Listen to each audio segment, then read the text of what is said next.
Hello friends, welcome to you and me. In the last lecture, we have discussed about director, what is the meaning of director, what is qualification of here, what are the various types of director and how the director can be appointed and who can be a director of a company. Today we are going to discuss the removal of director. So, if we have appointed a director and we come to know that 2/3 of the director can be removed by the rotational way and other directors can be removed by whom they are appointed. So today we are going to discuss कि हम किस तरह से directors को remove कर सकते हैं. So the removal of director can be done by the shareholder, by the central government, by the tribunal and by the company law board. So first of all, removal by shareholder. According to section 284, empowers the company to remove a director by ordinary resolution before the expiry of his period of office except in the following cases. कोई director जो है अगर share holders को लगता है कि ये काम सही ढंग से नहीं कर रहा तो हम उस डायरेक्टर को उसके जो उसका पीरियड है यानी अगर वो 2/3 डायरेक्टर जो है वो आफ्टर 5 इयर्स की रोटेशन के बाद वो रिटायर होते हैं तो उनको हम पहले भी रिटायर कर सकते हैं by passing an ordinary resolution. लेकिन इन केसेस में यानी ये एक्सेप्शंस हैं जहां पर शेयर होल्डर्स जो हैं वो डायरेक्टर को रिमूव नहीं कर सकते. जहां पर एक डायरेक्टर जो है वो सेंट्रल गवर्नमेंट के द्वारा अपॉइंट किया जाए अंडर सेक्शन 408 उसको हम रिमूव नहीं कर सकते यानी शेयर होल्डर उसको रिमूव नहीं कर सकता. A director in a case of private company, director appointed in accordance with the principle of proportional representation. जहां पर माइनॉरिटी के केसेस में हमने ये डिस्कस किया था कि प्रोपोर्शनल रिप्रेजेंटेशन पर डायरेक्टर अपॉइंट होता है तो उनको भी शेयर होल्डर जो है वो रिमूव नहीं कर सकते. Next is director appointed by central government under instructions. अगर किसी स्पेशल इंस्ट्रक्शंस के दौरान डायरेक्टर को सेंट्रल गवर्नमेंट ने अपॉइंट किया है तो सेंट्रल गवर्नमेंट की परमिशन के बिना शेयर होल्डर्स जो है उनको रिमूव नहीं कर सकते. स्पेशल डायरेक्टर अपॉइंटेड अंडर सिक इंडस्ट्रीज कंपनीज एक्ट 1985. अगर कोई कंपनी जो है वो सिक है, सिक मतलब कि वो बंद होने के कगार पर है, उसका फाइनेंशियल पोजीशन या उसकी फाइनेंशियल वेल्थ जो है वो सही नहीं है तो उस केस में अगर कोई डायरेक्टर स्पेशली अपॉइंट किया जाता है तो उसको भी शेयर होल्डर्स जो है वो रिमूव नहीं कर सकते. Director appointed by the statutory power. अगर किसी फाइनेंशियल इंस्टीट्यूशन ने FI मतलब फाइनेंशियल इंस्टीट्यूशन की स्टैट्यूटरी पावर्स के तहत अगर कोई डायरेक्टर अपॉइंट किया गया है तो वो भी शेयर होल्डर्स जो है वो रिमूव नहीं कर सकते. Directors appointed by tribunal under section 402. अगर ट्रिब्यूनल ने कोई डायरेक्टर अपॉइंट किया है तो उसको भी शेयर होल्डर्स जो है वो रिमूव नहीं कर सकते. Next is removal by central government. Section 388B and 388E empowers the central government to remove managerial person including a director of a company from office on the recommendation of the tribunal. अगर tribunal जो है वो central government को बोलता है कि किसी director को या किसी भी मेंबर को मैनेजरियल पोजीशन के ऊपर किसी मेंबर को किसी कंपनी से हटा देना चाहिए तो सेंट्रल गवर्नमेंट के पास ये पावर होती है कि वो उस डायरेक्टर को वहां से हटा सकते हैं. The central government will state a case against such a person and refer the same to the tribunal with a request that the tribunal may inquire into it and record a decision to whether such a person is fit and proper to hold the office of a director. In that case, central government जो है वो अपना एक व्यक्ति वहाँ पर company में appoint करती है, वो सारे मैटर को लुक आफ्टर करता है. उसके बाद वो केस जो है वो ट्रिब्यूनल को सबमिट किया जाता है एंड देन ट्रिब्यूनल जो है वो अपना डिसीजन बताती है कि जो व्यक्ति जिसके बारे में इंक्वायरी हो रही थी उसका ये केस है, क्या अब हमें इसको ऑर्गेनाइजेशन में रखना चाहिए या नहीं. जैसा ट्रिब्यूनल आदेश देती है उसके हिसाब से सेंट्रल गवर्नमेंट जो है वो परफॉर्म करती है. Next is removal by the tribunal. On the application of the tribunal for prevention of operation and mismanagement, the tribunal may terminate or set aside or modify any agreement between the company and managing director or any other director or manager. अगर tribunal को लगता है कि किसी company में mismanagement हो रही है, किसी तरह का ऑपरेशन हो रहा है, ऑपरेशन मतलब दबाव बनाया जा रहा है, किसी की बात नहीं सुनी जा रही है, तो उस केस में भी ट्रिब्यूनल जो है वो बाकी लोगों की रिक्वेस्ट के आधार पर सारे पूरे केस का जांच करने के बाद उसके पास पावर होती है कि वो कंपनी के डायरेक्टर, मैनेजिंग डायरेक्टर और दूसरे किसी भी डायरेक्टर को कंपनी से हटा सकती है। Next is removal by company law board. It has a power to terminate, modify an agreement between the company and the director. तो ये tribunal and company law board, पहले कंपनी लॉ बोर्ड होता था, अब क्या है हमारे पास ट्रिब्यूनल है।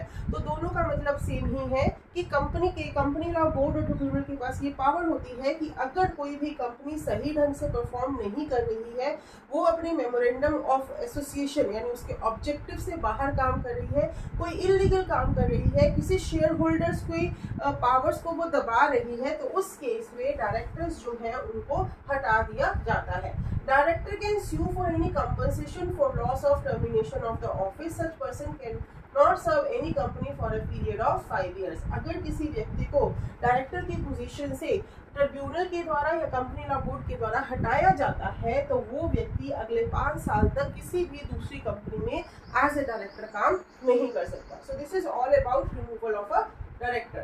Next is resignation. Now there is a difference between removal and resignation. Resignation होता है when a person itself says that I don't want to serve my services, then it is known as resignation.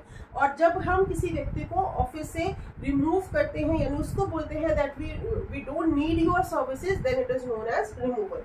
So resignation of a director. Company Act does not make any express provision for resignation of a director. A director may resign in a manner according to the company's article. मतलब कि company act के अंदर इस तरह की कोई भी provision नहीं है, कोई भी मैनर्स या रूल्स एंड रेगुलेशन प्रिस्क्राइब नहीं किए गए कि किस तरह से कोई व्यक्ति रेजिग्नेशन दे सकता है। लेकिन आर्टिकल ऑफ एसोसिएशन के, कंपनी का जो आर्टिकल ऑफ एसोसिएशन है उसमें जो भी रूल्स एंड रेगुलेशंस लिखे गए हैं उसके अकॉर्डिंगली एक व्यक्ति जो है वो डायरेक्टर जो है वो अपनी पोस्ट से क्या हो सकता है, रिटायर हो सकता है। If the article contains no provision regarding the resignation of a director, he may resign his office at any time by giving reasonable notice to the company.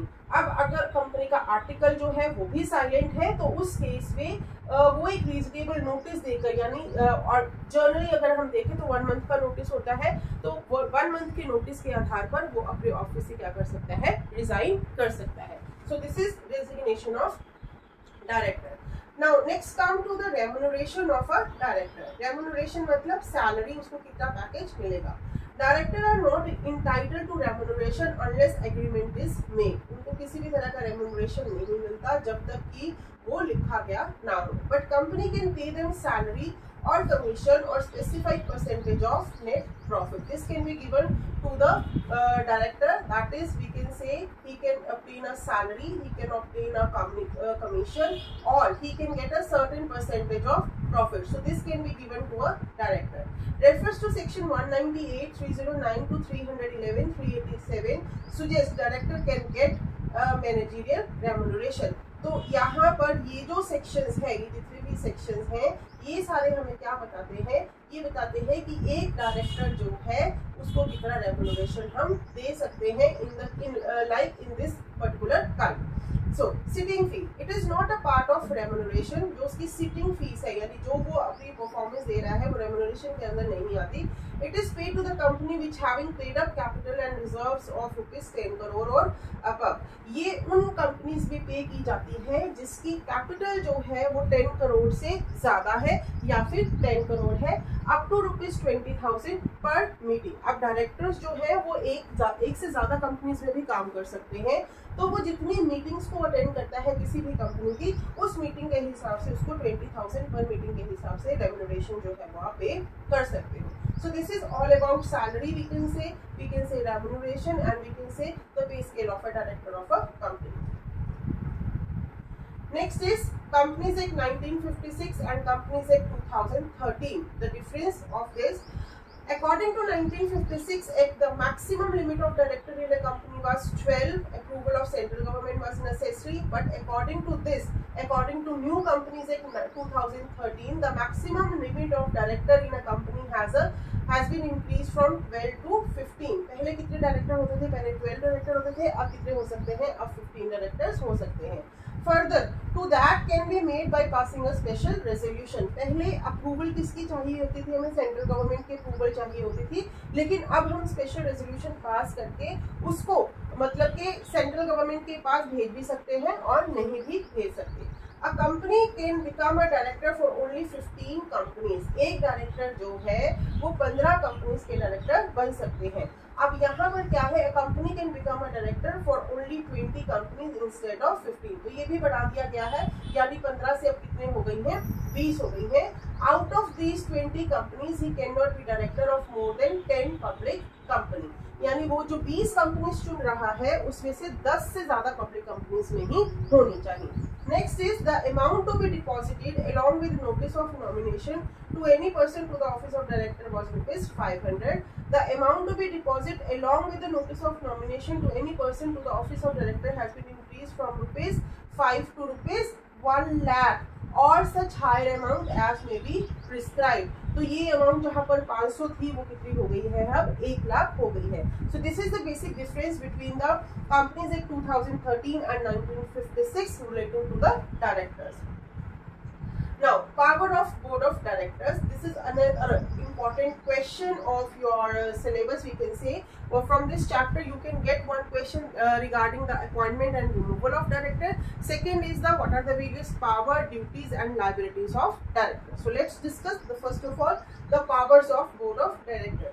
Section 179 empowered the board to exercise its powers in all of the areas except where it is specifically mentioned in the act or in the memorandum or in the article that the power shall be exercised at a journal meeting by the shareholder। अब यहाँ पर इस पूरे paragraph का मतलब क्या है कि सेक्शन 179 जो है वो डायरेक्टर्स को सारी पावर्स देता है कि वो सब जगह अपने पावर्स को यूज कर सकते हैं, लेकिन जहाँ पर article of association, company act या फिर कंपनी का मेमोरेंडम ऑफ एसोसिएशन ये बोलता है कि यहाँ पर जो भी डिसीजन होगा या इस पर्टिकुलर एरिया में जो भी डिसीजन होगा वो शेयर होल्डर्स की जनरल मीटिंग के दौरान ही फैसला लिया जाएगा, वहां पर बोर्ड ऑफ डायरेक्टर अपनी पावर इस्तेमाल नहीं कर सकते।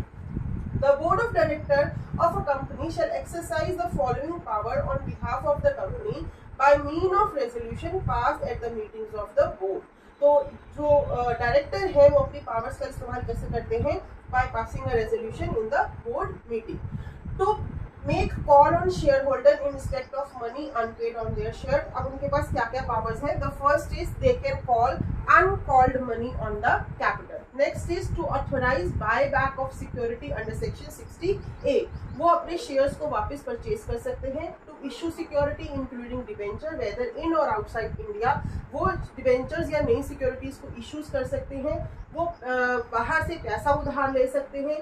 वो कंपनी के फंड्स को कहीं पर इन्वेस्ट कर सकते हैं। वो कंपनी के बिहाफ पर दूसरे लोगों को लोन्स भी दे सकते हैं। टू ग्रांट लोन्स और गिव गारंटी और provide security in respect of loan. To approve financial statement and boards report. जितनी भी फाइनेंशियल स्टेटमेंट्स है वो उनको अप्रूवल देंगे यानी उसके ऊपर अपने साइन करेंगे। To diversify the business of the company. Company के जितने भी बिजनेस है उनकी नई लाइंस को खोल सकते हैं, उनके अंदर उनको अपने बिजनेस को बढ़ा सकते हैं। To approve amalgamation, merger and reconstruction. वो अमालगमेशन, मर्जर और रिकंस्ट्रक्शन के लिए भी हाथ बढ़ा सकते हैं। To take over a company और एक्वायर अ कंट्रोलिंग और substantial stake in another company. वो दूसरी कंपनीज के साथ भी क्या कर सकते हैं? उन कंपनीज को एक्वायर कर सकते हैं, टेक ओवर कर सकते हैं। सो जैसा मैंने बोला कि बोर्ड ऑफ डायरेक्टर्स जो होते हैं उनके पास सारी तरह की पावर्स होती है, कंपनी जो है उनके थ्रू ही चलती है। तो एक जो वी कैन से एक इंडिविजुअल फर्म में जो एक प्रोप्राइटर कर सकता है उस तरह के सारे डिसीजंस कंपनी के बेनिफिट्स के लिए बोर्ड ऑफ डायरेक्टर्स भी कर सकते हैं। बट यहाँ पर जरूरी क्या है? That all decision must be for the company. वो सारे डिसीजन किसके लिए होने चाहिए? कंपनी के लिए ही होने चाहिए, for the benefits of the company, not for the individual benefits. So this is the powers of the directors. Now, restrictions on powers of board। अब उनके पास क्या क्या पावर्स नहीं है? According to section 180 subsection 1, the board of director of a company shall exercise the following power only with the consent of the company by a special user, namely to sell, lease or otherwise dispose of whole or substantially the whole of the undertaking of the company, or where the company owns more than one undertaking or the whole substantially the whole of any such undertaking। जहाँ पर वो किसी company की undertaking यानी जो पूरी की पूरी कंपनी है अगर वो उसको लीज पर देना चाहते हैं या उस कंपनी को उस अंडरटेकिंग को सेल करना चाहते हैं या उसके किसी पार्ट को सेल करना चाहते हैं तो उस केस में उनको किसकी कंसेंट लेनी पड़ेगी। They have to take a consent from all over the members of the company and pass a special resolution to invest otherwise in trust securities the amount of compensation received by it as a result of any merger or amalgamation। अगर कोई merger होता है, अगर कोई amalgamation होता है तो उस केस में अगर वो सारी की सारी जो अमाउंट है जो उन्होंने इन्वेस्ट की हुई थी वो किसी ट्रस्ट में डिपॉजिट करवाना चाहते हैं तो उस केस में भी they have to take the power of the they have to take pass a special resolution to borrow money from where the money to be borrowed together with the money already borrowed by the company with exceed aggregates of its paid up share capital and free reserves apart from their temporary loans obtained from the company's banker in the ordinary course of business। तो अब यहाँ पर this point is very important, borrowing powers, कि अगर company की जो paid up share capital है और फ्री रिजर्व है यानी जो डायरेक्टर के पास लोन लेने की पावर थी अगर वो उससे ज्यादा लोन लेना चाहते हैं during the normal course of business then they have to take the permission from other members of the company and pass a special resolution. तो अगर वो अपनी एक्सटेंडेड पावर से कोई भी लोन लेना चाहते हैं then they have to take the permission from the board meeting and pass a special resolution. Now, what are the duties of a director? Duties of director vary according to the nature and size of a company. First is the duty of care. So, जैसे हम कहते हैं कि एक पिता जो है वो अपने पूरे परिवार की देखरेख करता है इन द सेम वे जो डायरेक्टर है वो एक कंपनी के क्या है फादर है। तो वो भी बच्चों की तरह जैसे कंपनी के हर एक फादर जो है वो अपने हर बच्चे की रिक्वायरमेंट को पूरा करता है उसका ध्यान रखता है कि किस टाइम पर हमें क्या चाहिए, क्या सही है और क्या गलत है। तो इसी तरह से डायरेक्टर जो है वो अपनी कंपनी का भी पूरा ध्यान रखता है। Duty to act honestly. Now this is very important, like director जो है वो कंपनी के बिहाफ के ऊपर काम कर रहे हैं तो उनके पास बहुत ज्यादा पावर्स होती हैं तो वहां पर डायरेक्टर जो है उसने जो भी डिसीजन लिया है that should be in the favour of the company and for the company, उसमें उसका पर्सनल इंटरेस्ट जो है वो इंक्लूड नहीं होना चाहिए। Director duties two of disclosure, director की ये ड्यूटी है कि जो भी अगर उसने कोई भी एक्ट किया है कंपनी के लिए या फिर अपने लिए तो वो सब कुछ उसको क्या कर देना चाहिए, पहले ही डिस्क्लोज कर देना चाहिए। Duty to attend board meetings, this is very simple one that he has to attend all the meetings. Duty not to be delegate, अब जो डायरेक्टर्स की पावर है वो डायरेक्टर्स के पास रहेंगे, उसको ये नहीं है कि आप किसी दूसरे व्यक्ति को अपॉइंट करो और उसको बोलो कि आप मेरे बिहाफ पर काम करते रहो। No, the director has a duty that he has not delegate his duties to another person, he perform himself because he knows very well the powers we can say are very wide in the range of company, so director को अपनी duties जो है वो delegate नहीं करनी चाहिए। Now, what are the various liabilities of director? The liabilities of director can be considered under the following head: liability to the company, liability to the third party, liability for breach statutory duty, liability for acts of co-director, contractual liability and criminal liability. Now, we can say कि अब ये क्या है liability to the company, इसका मतलब क्या हुआ कि डायरेक्टर जो है वो किसके बिहाफ पर काम कर रहे हैं, डायरेक्टर्स जो है वो कंपनी के बिहाफ पर काम कर रहे हैं, वो हर जगह पर कंपनी की मोहर लगा रहे हैं। अब अगर कोई भी काम गलत होता है तो कंपनी के खिलाफ केस दायर होगा, तो डायरेक्टर्स जो है वो अपने आप को प्रूव करेंगे, कंपनी को ये प्रूव करेंगे कि हमने जो भी काम किया है वो कंपनी के बेनिफिट के लिए किया है। तो कंपनी के खिलाफ अगर कुछ भी गलत होता है तो उसके लिए कौन गलत ठहराया जाएगा, डायरेक्टर्स गलत ठहराए जाएंगे। Next is liability of third party. Third party का मतलब है बाहर, आउटसाइडर्स। अगर आउटसाइडर्स के अगेंस्ट आप कोई काम करते हो और उसके ऊपर आपने कंपनी की मोहर लगा दी है, तो उसके लिए भी हम कौन किसको जिम्मेवार ठहराएंगे? थर्ड पार्टी को। यानी जो फेथ है कंपनी के बीच में और कस्टमर्स के बीच में, वो कौन डेवलप कर रहे हैं? वो डायरेक्टर्स डेवलप कर रहे हैं। बाहर के लोग किसको जानते हैं? वो डायरेक्टर्स को जान रहे हैं। तो वो उनका फेथ बनाना भी, यानी उनके किसी भी एक्ट के लिए कौन रिस्पॉन्सिबल है? डायरेक्टर्स जो है वो रिस्पॉन्सिबल है। Liability for breach statutory duties. Statutory duties का मतलब होता है, जैसे अभी हमने उस पीछे पढ़ा कि उनको अपनी ऑनेस्टी रखनी चाहिए, उनको ड्यूटी ऑफ केयर होना चाहिए, उनको सारा कुछ डिस्क्लोज कर देना चाहिए, पर्सनल बेनिफिट्स नहीं होने चाहिए। So these are the statutory duties, they have to attend the board meeting. तो इसके लिए भी अगर वो कोई भी काम नहीं करता, अपनी स्टैट्यूटरी ड्यूटीज, अपनी रिक्वायर्ड ड्यूटीज को पूरा नहीं करता, तो उसके लिए भी उसको जिम्मेदार ठहराया जा सकता है।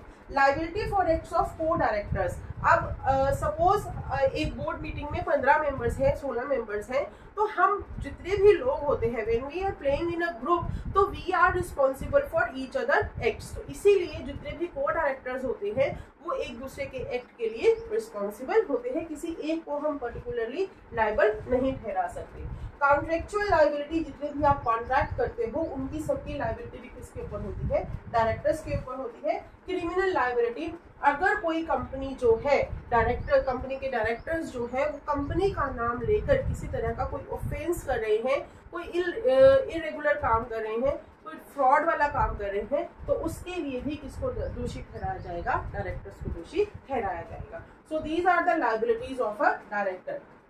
वी कैन से कि जैसे एक हेड जो है वो अपने सारे कामों के लिए रिस्पॉन्सिबल होता है, इन द सेम वे जो डायरेक्टर है वो भी कंपनी के सारे काम के लिए क्या ठहराया जा सकता है? रिस्पॉन्सिबल ठहराया जा सकता है। Next is qualification and disqualification of director. So this is important fact, कौन डायरेक्टर बन सकता है और कौन नहीं बन सकता।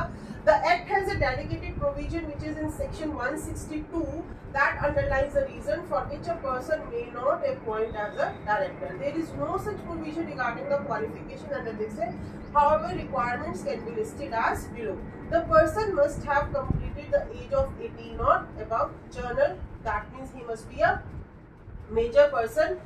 Indian, he must be Indian or otherwise. The person should have his own digital signature certificate through which director identification number shall be obtained. तो ये उसके पास यानी DIN होना जरूरी है, वो बहुत जरूरी है to be a director of a company. The person has to furnish a written declaration expressing his consent to act in the position of a director, and he is not a person who falls under the category of disqualification members. तो उसके पास उसकी written permission देनी चाहिए उसको कि मैं इस company में एज अ डायरेक्टर काम करना चाहता हूँ। वो कंसेंट लेना बहुत जरूरी है, और ये भी देखना जरूरी है कि वो किसी भी तरह से डिस्क्वालिफाइड ना हो। Next is there is no academic qualification that needs to be held by a person who is desirous for obtaining the directorship of a company. अब कंपनी एक्ट में कोई स्पेसिफिक मतलब के क्वालिफिकेशन जो है वो मेंशन नहीं की गई कि उसकी एकेडमिक क्वालिफिकेशन क्या होनी चाहिए। Disqualification for appointment of a director. So the ground for disqualification are mentioned above under section 164. Person will not hold eligibility for a directorship in a company if he has been declared to a person with unsound mind by a competent court. अगर court ने उसको unsound mind, insane person बता दिया है तो वो किसी भी कंपनी का डायरेक्टर नहीं बन सकता।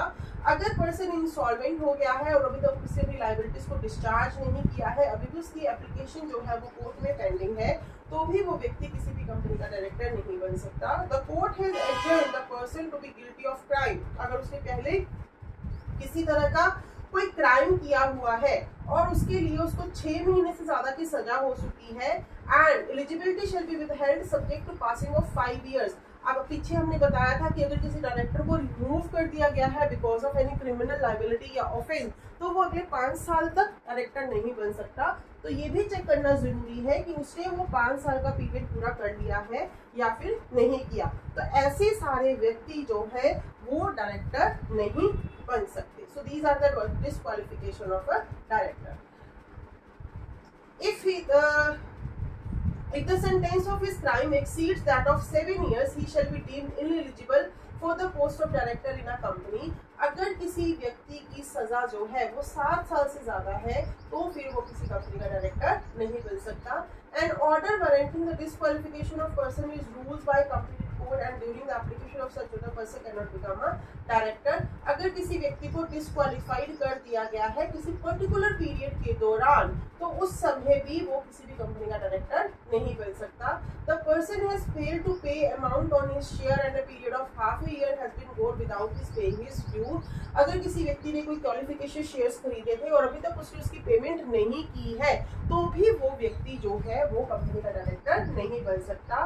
The person has been involve in related party transaction in past 5 years। अगर उसने पिछले 5 सालों से किसी का ड्यू पे नहीं किया है, तब भी वो डायरेक्टर नहीं बन सकता। The person can not be appointed as a director if he has not been allotted the director identification number. अगर उसको ये अलॉट नहीं हुआ है तो भी वो किसी भी कंपनी का डायरेक्टर नहीं बन सकता। तो कहने का मतलब क्या हुआ कि उस व्यक्ति के पास, अगर मैं इसको ब्रीफ में देखूं, उसके खिलाफ किसी भी तरह का कोई भी केस नहीं होना चाहिए, कोर्ट ने उसको डिस्क्वालीफाई नहीं किया होना चाहिए, उसने किसी के पे आउट्स ना देने हों, उसके पास डायरेक्टर आइडेंटिफिकेशन नंबर जो है अगर वो है तो ही वो क्या बन सकता है, डायरेक्टर बन सकता है, अदरवाइज वो डायरेक्टर नहीं बन सकता। तो यहाँ पर मेनली अगर हम बात करें तो एकेडमिक क्वालिफिकेशन कोई नहीं है, बट जो कोर्ट ने बताया है कि उसका कैरेक्टर जो है वो क्लियर होना चाहिए, वो व्यक्ति क्या बन सकता है, किसी भी कंपनी का डायरेक्टर बन सकता है। यहाँ पर कैरेक्टर का मतलब है कि उसकी लाइबिलिटीज को रिलेटेड, यानी थर्ड पार्टीज के अगेंस्ट या किसी दूसरी पार्टी को उसके पैसे ना देने हो, तो वो व्यक्ति हम यहाँ पर क्या मानेंगे, eligible for becoming a director मानेंगे। Under sections 164(2), the person shall not be eligible for reappointment in the company or any other company if such company has failed to furnish the return or statement of finance consecutively for a period of 3 years or stated in section 164 subsection 2 subsection B, has failed to repay the deposit accepted by it or pay interest thereon or redeem any debentures on due date or pay interest due therein, pay any dividend declared and such failure to pay or redeem continues for 1 year or more। अब यहाँ पर हमने किसकी बात करी, यहाँ पर पीछे हमने एक पर्सन की बात करी थी, यहाँ पर हमें कंपनी की बात कर रही है कि एक कंपनी जो है वो किसी की डायरेक्टर नहीं बन सकती या रीअपॉइंट नहीं हो सकती अगर उसने पिछले 3 सालों से अपनी फाइनेंशियल स्टेटमेंट जो है वो सबमिट नहीं करवाई, अगर उसने किसी तरह के डिपॉजिट्स पे करने थे वो डिपॉजिट्स उसने पे नहीं किए, अगर उसे कोई इंटरेस्ट पे करना था लोन्स के ऊपर वो इंटरेस्ट पे नहीं किया है, या फिर उसने डिविडेंड डिक्लेयर किया था और वो डिविडेंड उसने पिछले 1 साल से पे नहीं किया है, तो वो कंपनी जो है वो डायरेक्टर जो है वो अपॉइंट नहीं हो सकती। Section 165 of Act prohibit persons from holding the position of a director in more than 20 companies। इसके अलावा Section 165 क्या कहता है कि एक व्यक्ति 20 से ज्यादा कंपनीज में डायरेक्टर नहीं बन सकता। तो अगर उसके पास 21वीं कंपनी है तो ऑब्वियसली है he is disqualified to be appointed as a director of a company। If the E-form direct 3 KYC of the person who is a director is not filed the directorship of such person will be disqualified। अगर ये जो form है ये भी वो पूरी तरह से फिल नहीं करता है तो वो डायरेक्टर नहीं बन सकता। If the E-form active is not filed by the prescribed company, then the director of such company will be categorized as director of active non-compliant company।